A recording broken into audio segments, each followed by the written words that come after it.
Lahat ng magla-like and follow, magiging milyonaryo. Let's go! Yo, what's up mga part? Welcome back to vlogs.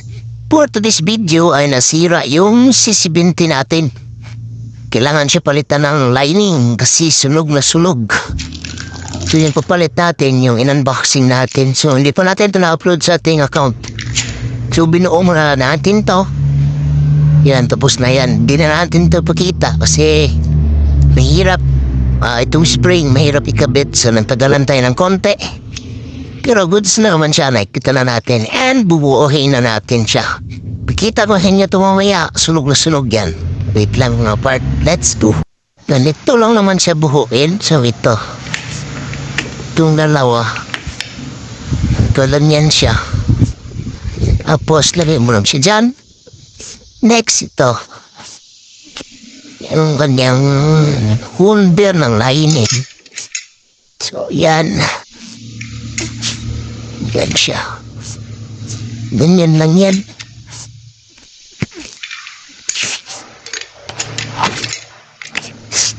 So nalagyan na natin siya ng langis. Yan. At ito yung legs natin. Yan. Ilangisan na rin natin yan. Ito yung likod. Ayan. Yan lang yung kadali. And next is ito. So, langisan lang din natin to. Wait lang. So, nagtabit na.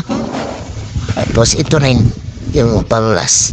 Ito langisan lang natin siya. Tapos, ito ang kanyang holder. Wait lang. So, ayan na siya. Nakakabit na siya dyan mga part. At saka pala, nilagay natin yung 4 na spring yan. Yung 4 tapos ito. So, yung mga butas na 4 dyan, lagay mo sa spring. So, madali lang naman yan. Basta marunong ka lang kumilapis. At marunong ka mag-memorya sa mga binaklas mo. So, mabalik mo rin yan. Ito pala yung kanyang lining dati. Ito yung sunog. Kaya napakabaho nung pinaandar natin. At iba yung tunog niya. So, grabe. Sunog talaga yung lining. Hindi talaga. Buti na lang naagapan natin agad. Yan, pud-pud pa. Kung hindi, gaabit na ito. So, wala na itong silbi. Pud na rin. Tapo na yan. Ito, lagyan na natin siya ng kanyang lock. At kabit na natin to. Let's go. So, ayun, nakabit na natin siya mga part. Di ko na napakita sa inyo. Pasensya na talaga. Kasi, nagmamadali na tayo. And kinabitan na natin siya ng pipe and crank. So, Sean, try natin kung lutanan na ba siya. Moment of truth. So, ayun, one click.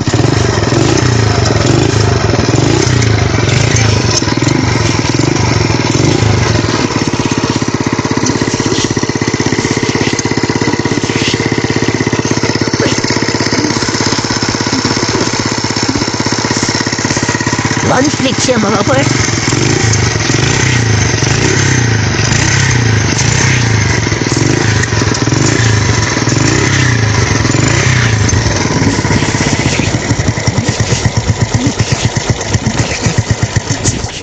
So, huwag na natin patagalin ng andar kasi yung oil na nalagay natin is konti lang.